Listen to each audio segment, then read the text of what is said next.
Eh bien, l'impensable est en train de se produire.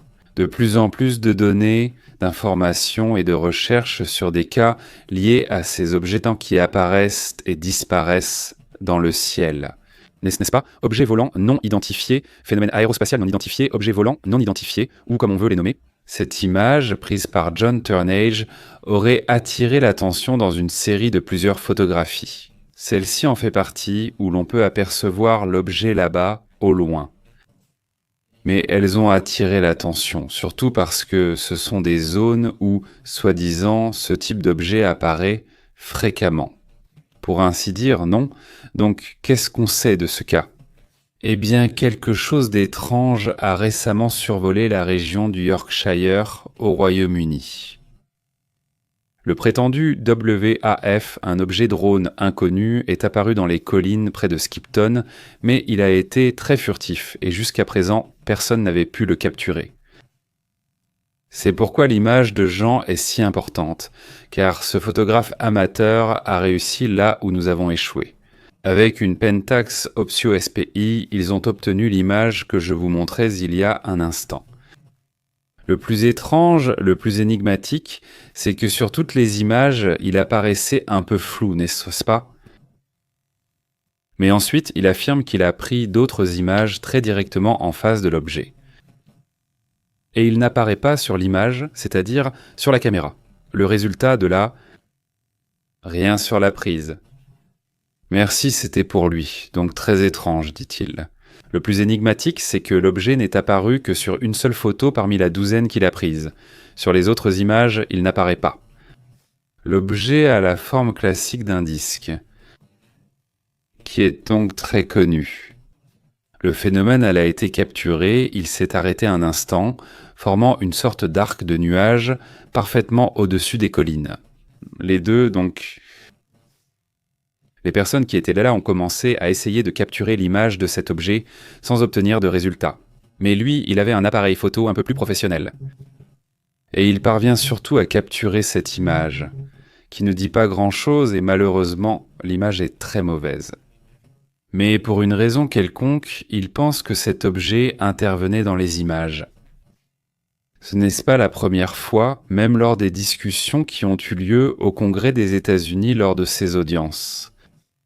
L'un d'eux, à plusieurs reprises, mais l'un des derniers, commentait quelques derniers témoignages, il disait que celui-ci était présent. À leur apparition, les téléphones portables et les radios ont commencé à tomber en panne. Ils devenaient tout simplement inactifs, c'est-à-dire que l'objet apparaissait et l'électronique cessait de fonctionner, pour ainsi dire, n'est-ce pas? Ce n'est que lorsqu'ils étaient très loin qu'ils arrivaient enfin à les détecter sur les radars et à les filmer. Mais quand ils s'approchaient, ça cessait de fonctionner. C'est un sujet qui a déjà été beaucoup commenté dans différents témoignages, n'est-ce pas? Mais ça s'ajuste progressivement, non? Ils vont sûrement le signaler. Le phénomène a été capté lorsque Toonan s'est arrêté. Cette personne s'est arrêtée pour photographier cet objet. Des deux images, comme je le dis, il n'en est vraiment sorti qu'une, non? La théorie suggère que, certains pensent qu'il s'agit d'un vaisseau expérimental. D'autres disent que, c'est autre chose. Mais la discussion, c'est toujours la même chose, non? De quoi s'agit-il avec ces objets? Une autre situation très intéressante qui attire mon attention aujourd'hui, dont je voulais vous parler. En fait, depuis hier, je voulais vous raconter cette histoire. Mais elle est très très intéressante, très curieuse. C'est l'histoire de ces trois nonnes, sœur Regina, 86 ans, sœur Rita, 81 ans, et sœur Bernadette, 88 ans. Elles sont octogénaires, non pas car nées dans les années 80, mais parce qu'elles ont 80 ans. Ces nonnes octogénaires ont donc attiré l'attention des médias là-bas, en Autriche et dans toute cette région. Pourquoi? Parce que... ils ont dit, le père, l'évêque et tout le monde. Les dames sont déjà âgées, on les envoie en maison de retraite.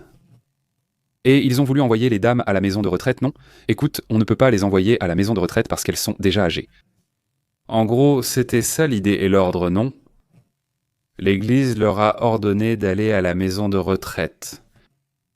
Et les dames ont dit, ah non, non, on ne part pas et on ne part pas.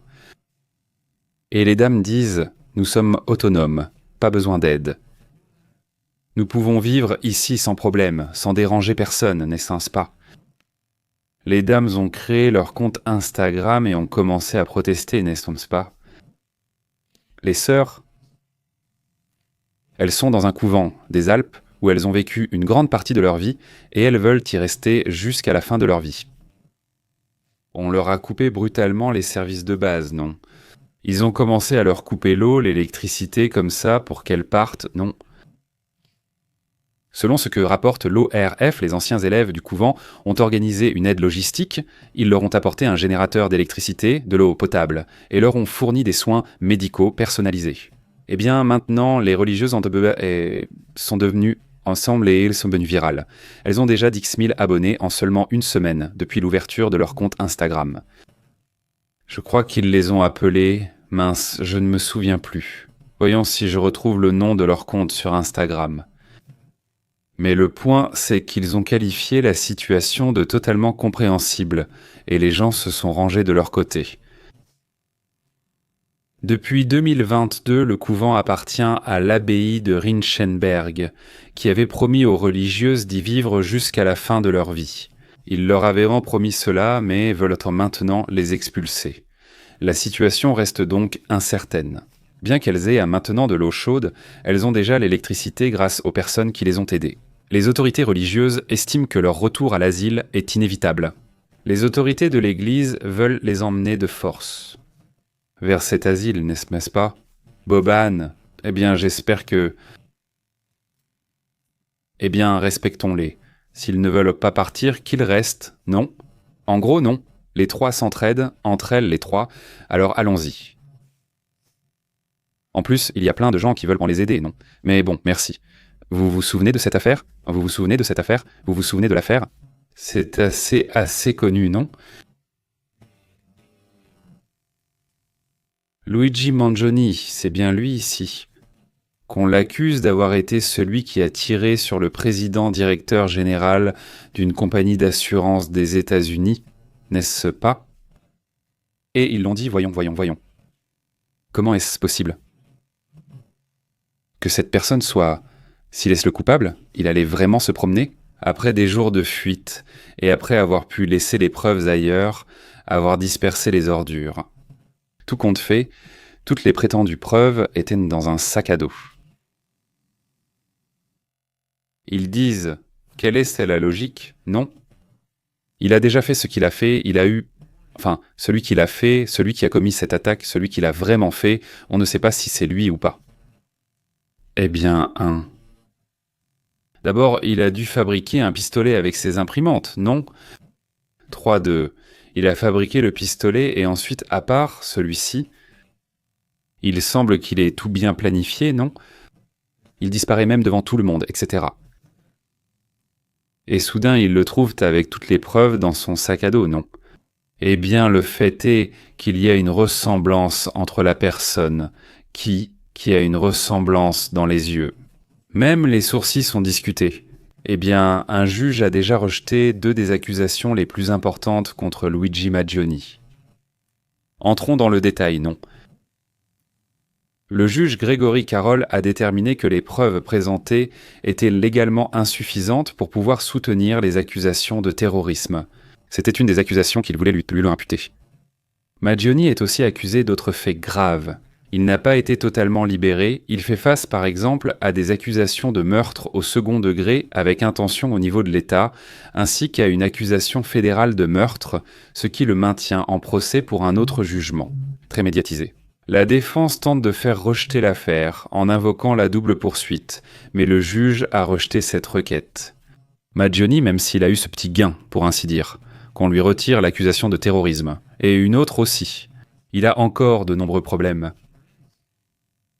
Il a aussi été demandé que son procès d'État soit suspendu afin qu'il affronte d'abord le procès fédéral pouvant entraîner la peine de mort. Mais cette demande a aussi été faite puis rejetée. En ce moment, Mangione est en prison en tant que détenu exemplaire. Le comportement qu'il a envers les policiers et ses codétenus a été exemplaire. C'est pourquoi il le respecte. C'est-à-dire qu'il bénéficie d'un traitement spécial, parce qu'il a été extrêmement aimable et participatif dans tout ce qu'on lui demande de faire. Il reçoit aussi un nombre impressionnant de lettres, et il est assuré qu'il les lit toutes, mais il ne répond pas à toutes. On lui envoie de tout, vous pouvez imaginer toutes sortes de choses, des photos, des images, de tout. La procureure générale Bambondi a qualifié l'acte d'assassinat prémédité et de sang-froid. Mais ce n'est pas elle qui en décide, c'est un juge qui va le déterminer. Donc nous verrons ce qui se passe et ce que fait la défense. Alors, où en est ce sujet qui a suscité tant de discussions et de débats? C'est prendre des grandes que... Pour commencer, dire s'il s'agit vraiment de lui ou non, à cause des ressemblances qui sont nombreuses évidemment.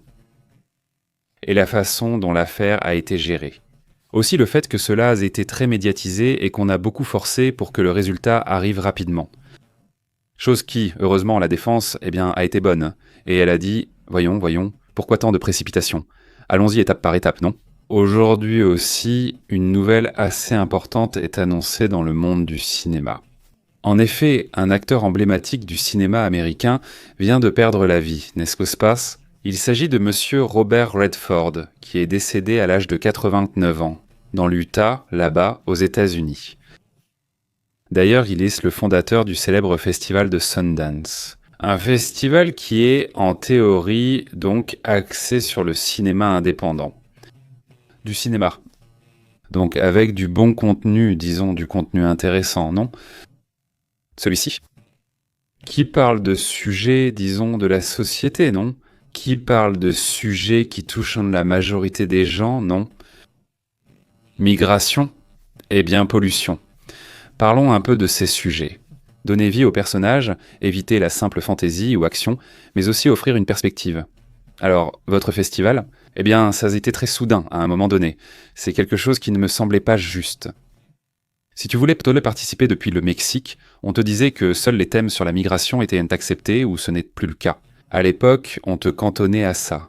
Si tu étais mexicain, il fallait parler de migration, sinon on ne te prenait pas. C'est leur festival, l'un des plus reconnus mondialement. Et lui, c'était le fondateur, non? Lui? Il a une carrière de 60 ans. Et il a été l'un des acteurs les plus influents de l'histoire du cinéma, participant à des classiques populi comme Butch Cassidy et le Kid, L'Arnaque, Les Hommes du Président, entre autres, n'est-ce pas? Aussi, depuis 1979, l'histoire du Sundance commence ici. Imaginez que chaque année, le Sundance existe déjà. Plus de 40 ans de ce festival, non? Il a réalisé aussi, non?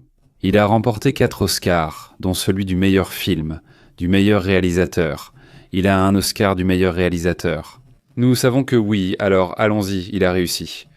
Je pense qu'il a excellé dans tous les domaines du cinéma, non? Polyvalent, non, festival. C'est tout ce qui concerne l'exhibition, la distribution et donc le fait de réaliser des films et de jouer au cinéma. C'est-à-dire, il dit oui à tout. En gros, non? Eh bien voilà le sujet. Passons donc à un autre sujet important et intéressant. N'a-t-on pas signalé que ces images, ces statues qui sont là-bas, mais bon, plusieurs statues, des statues typiques qui sont, sans vêtements, n'est-ce pas? Et maintenant, ils veulent les censurer là-bas au Japon. C'est une polémique où ils ont surtout retiré des statues de femmes. Qu'il n'y ait rien, n'est-ce pas? Dans les espaces publics sont scrutés si ces sculptures ont été déplacées vers d'autres endroits. C'est quelque chose qui attire l'attention. Les statues ont été installées à de nombreux endroits comme symbole de paix. Celui-ci. Mais ça a été mal pris, non? Maintenant, ça bouge. Le parc central de la ville de Takamatsu compte 31 statues de ce type, sur ses 3,5 hectares. Elles incluent des représentations de Kankikuchi, le romancier de la ville, et d'autres types de... celui-ci. Des statues, n'est-ce pas? Par exemple, celle-ci, non? Celle-ci qui symbolise la paix, n'est-ce pas? Il y a aussi la guitare, non? L'idée ici, c'est de montrer la paix et l'amour, n'est-ce pas? Donc la statue serait aussi dehors, non? Le sculpteur Shebe Abe, 94 ans, originaire d'Imabari. La préfecture a qualifié la décision de regrettable, n'est-ce pas? Les œuvres ont été réalisées pour Gedanlitra pour commémorer l'inauguration du pont Seto-Washi, celles qui ont été retirées là-bas dans les années 80, n'est-ce ça, Saint-Palan? Cela n'a jamais fait polémique, mais en 2025, ils les retirent. D'après cela, c'est pour ça que c'est une controverse. Mais bon, passons donc aux commentaires.